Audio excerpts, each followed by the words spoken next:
ought to write an autobiography. He really would make a splendid subject for a book.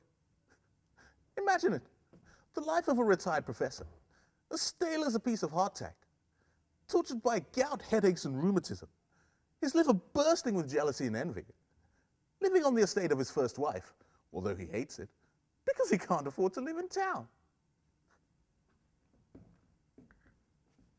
He's everlastingly whining about his hard lot, although, as a matter of fact, he's extraordinarily lucky. He's the son of a common deacon, has attained the professor's chair, become the son-in-law of a senator, is called Your Excellency, and so on. But I'll tell you something. The man has been working on art for 25 years, and he doesn't know the very first thing about it. For 25 years, he's been reading and writing things that clever men have long known, and stupid ones are not interested in.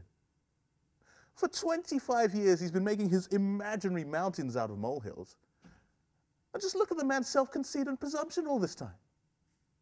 For 25 years, he's been masquerading in false clothes and is now retired, absolutely unknown to any living soul. And yet see him, stalking across the earth like a demigod. And just look at the success he's had with women. Don Juan himself was not more favored.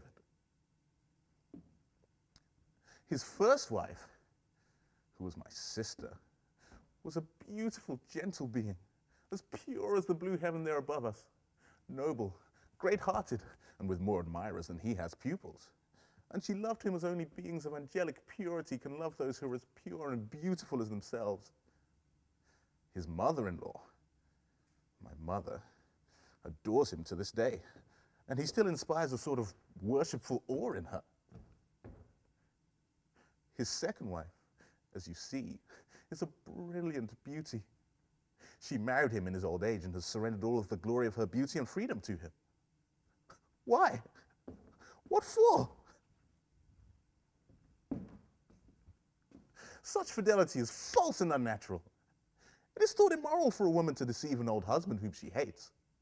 But to strangle her poor youth in her breast and banish every vital desire from her heart, this is allowed.